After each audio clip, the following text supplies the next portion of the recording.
or it can be used independent of itself. And there was a study that came out, I think, in 2024 that showed that the addition of semaglutide plus carbaglutinide boosts the efficacy of the semaglutide by as much as 30%, which is simply remarkable. So one of the reasons that these GLP-1 agonists are so important is that they help to downregulate many of the pathways that cause disease years before they manifest. So essentially, being overweight creates low-grade systemic inflammation in the body. And what that does, it does a lot of things, but predominantly where it really rears its ugly head is in blood vessels. So blood vessels are like onions. They have multiple layers of tissue. And in a perfect world, our blood would flow through the blood vessels like water through a pristine pipe. That seldom happens because the cellular changes that cause inflammation basically cause white blood cells to stick to the vessel walls, kind of like darts on a dartboard.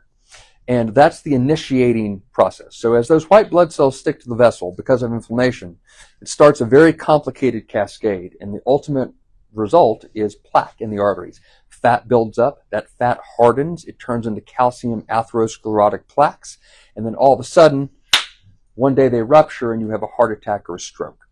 And so wouldn't it be really cool if you could kind of downregulate this entire pathway years before you present to the ER with chest pain for your first $30,000 cardiac stent? Well, by the way, that's actually how much a stent costs, and a lot of people have 7 and 8 stents, so do the math on that one. What if there was a way to take somebody who was in their 20s or 30s and say, you know, you have a body mass index of 34, right? Let's see if we can bring you down to a normal body mass index, because the best medicine is the medicine that never happens. Helmets, seatbelts, condoms, vaccines, right? That's the best medicine in the world, right? Healthcare industry, the keyword's industry. But what if there was a way to actually improve health? That's what gets me super excited. Okay, so the second class of peptides that I want to talk about are called growth hormone secretagogues. Now, growth hormone is a pretty complicated hormone, but it's secreted from the anterior pituitary, which is about 2 inches behind the eyes. And what it does, growth hormone, as you might imagine, promotes growth. And so in children, it makes you grow tall, and in adults, it still has a big role, but since the what do they call it? The epiphyseal plate of the bones are closed, it doesn't cause height growth. It causes muscle mass deposition and fat breakdown. So what growth hormone really does is it revs up the metabolism. It makes, it kind of turns off insulin a little bit. It decreases the efficacy of insulin, and that raises blood sugar, which promotes growth. It also stimulates protein synthesis that translates to increased muscles, and it promotes breakdown.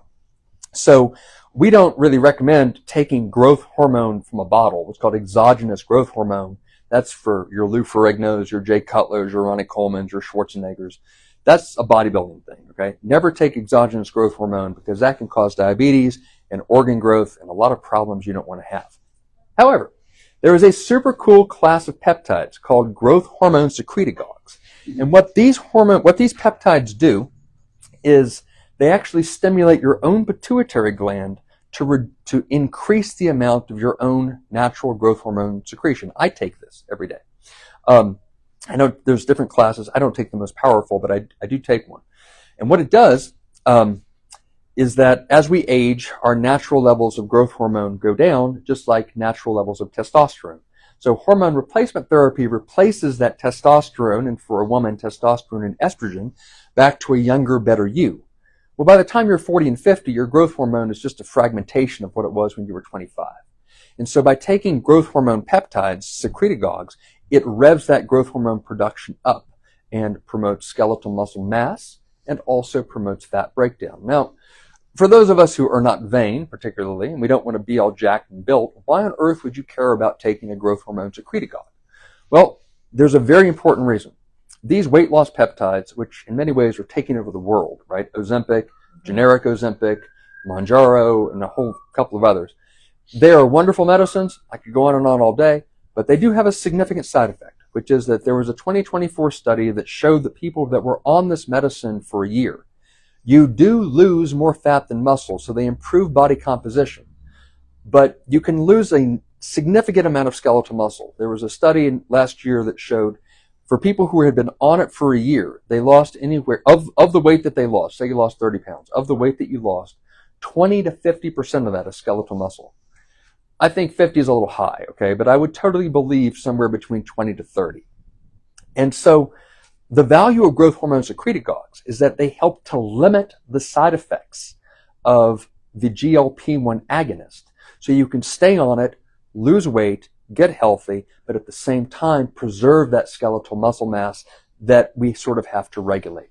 So we know what problems it causes, and this gives us an ability to effectively combat that. The other reason is as we age, even Schwarzenegger, you lose muscle mass as you get older, no matter what you do. And that's called age-related sarcopenia. Sarcopenia has been shown to affect 30% of older adults, and they didn't actually say what that means, but it does affect 50% of people who are over the age of 80. And sarcopenia is kind of a big deal because as you lose that skeletal muscle mass, there is a straight line to other problems. It can lead to decline in physical function, can make you less social, it puts you at higher risk for falls, it increases frailty, and there's absolutely an increase in mortality.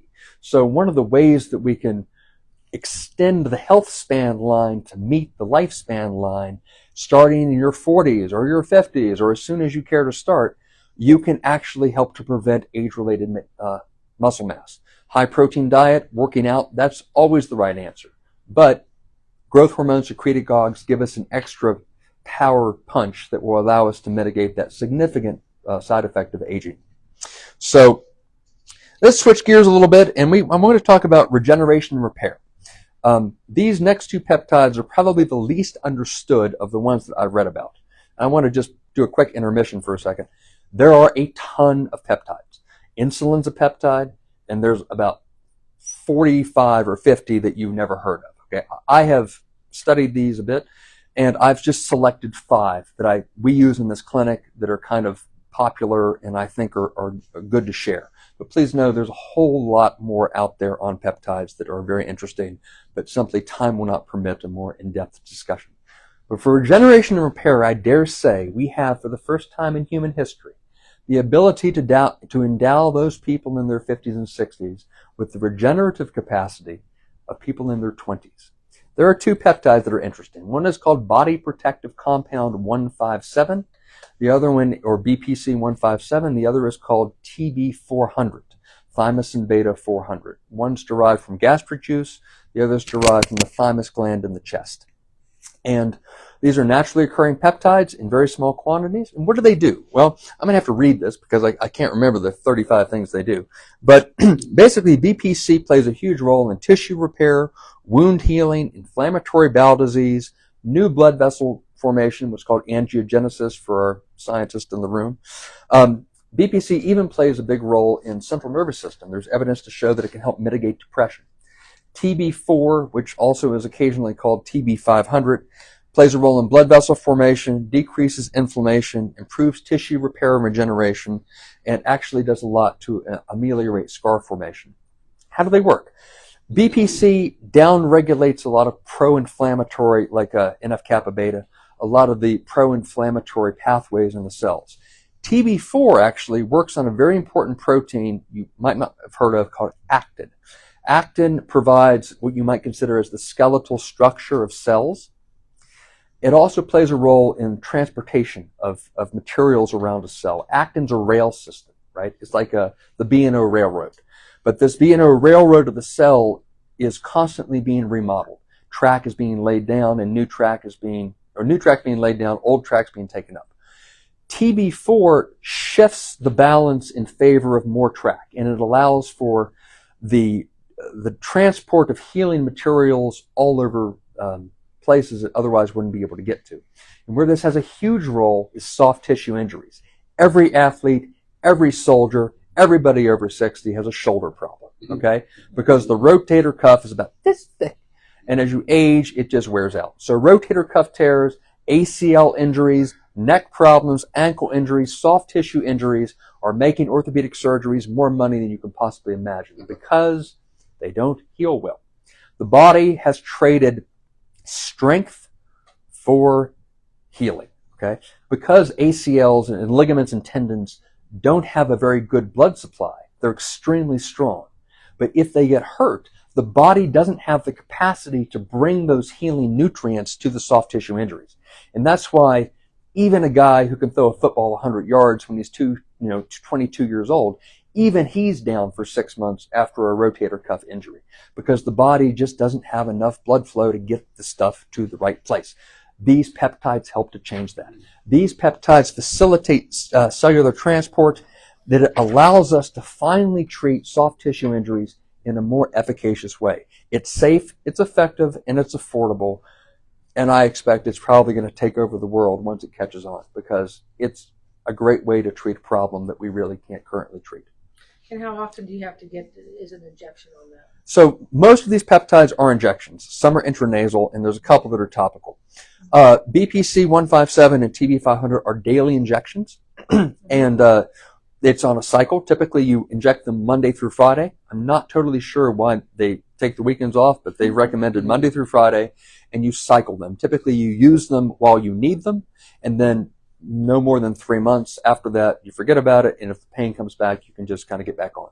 Mm-hmm. Very interesting way of addressing a difficult problem. So it's like a short-term... It's a short-term thing. But it has long-term effects. Yes. Yeah. Can I vouch for it? Please, Bev, tell us all about it. Well, I've had 14 surgeries with joints repairs and metal and all kinds of tendinitis and nerve problems.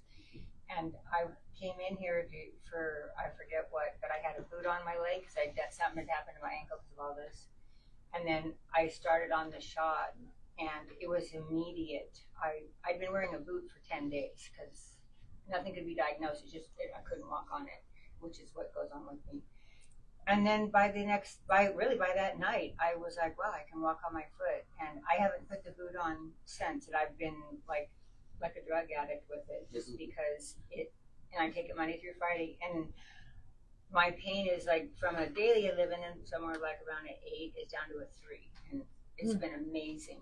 So I can't say enough. And I have lived in a lot of pain and joint problems and tendinitis and nerve pain. It's amazing. One small step for Bev, one giant leap for mankind. I couldn't believe it. And I was having to go take care of a toddler because my daughter-in-law was having brain surgery. And I came in here with that boot on. I thought, my son's going to freak out when he sees me like this, having to do all this work. Mm-hmm. And next thing you know, I was off. I haven't had it on since. I still don't even understand it. It's wild. Mm-hmm. But I'm like, oh. And like my arms, my neck. I've got a plate in my neck, and I just can't get over it. Are you seeing any benefits for arthritis? Oh, absolutely. Sure.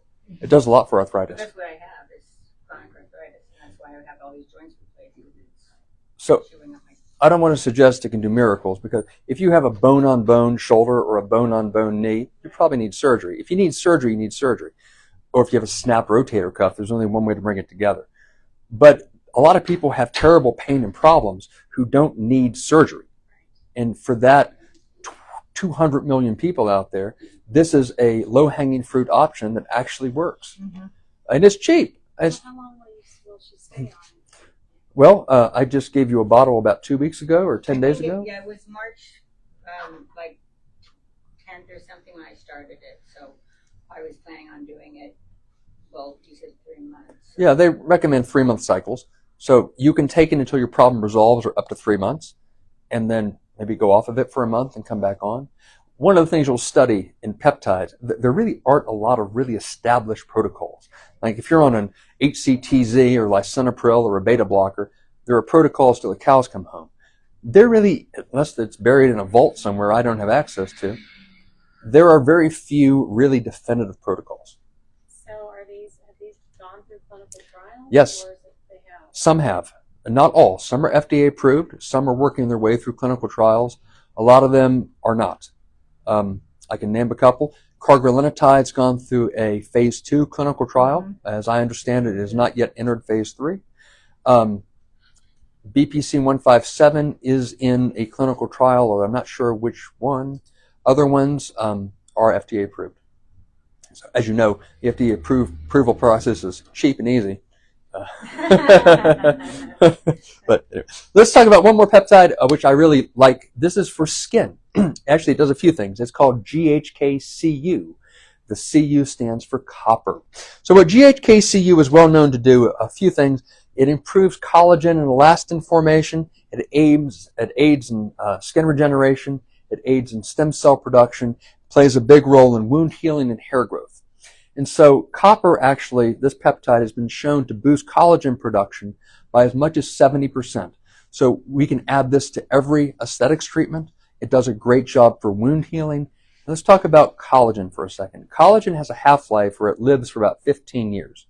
So by the time you're in your late 20s, the body has greatly decreased the amount of collagen that it produces. So you end up in a slow but steady net collagen loss, which explains why skin becomes wrinkled, lax, discolored, large pore size, and why skin thins as we get older. It's because the collagen is a net negative loss.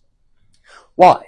There's a principle in biology, a phenomenon perhaps in biology called mechanotransduction. And what that means is physical forces, stretching, pulling, actually translates to cellular biochemical signals within the cell, mechanotransduction. So think of a spider in a web, right? The spider's at the center of the web, and the web goes every direction. So the fibroblast is the cell in the skin that produces collagen. That's its only job, right? You're the collagen cell. That's the spider in the analogy. The web itself is the collagen. And so if a fly hits the web, the spider wakes up and it's lights out for that poor fly. The web connects the spider to its environment in the same way that collagen connects the fibroblast to its environment. So every stretch, every pull, every bump, the fibroblast produces a little bit more collagen. As the collagen degrades, it's like taking a scissors and cutting a piece of that web. As the collagen degrades into smaller and smaller pieces that are no longer connected, the fibroblast loses its connection to the environment. So it sets up a vicious cycle where degradation of collagen leads to senescence of fibroblast, leads to further degradation of collagen, leads to further senescence of fibroblast. And that's how you end up in that net negative loop. Enter the world of aesthetics. So aesthetics comes along, laser procedures, microneedling, dermal fillers. All these procedures essentially degrade broken down collagen and stimulate the fibroblast to produce more collagen. Basically, the spider is spinning another web. And as you do that, the fibroblasts wake up, they spin collagen, the collagen increases mechanotransduction, which increases more collagen, and so it essentially reverses that vicious cycle of destruction. GHKCU is a peptide that can facilitate this.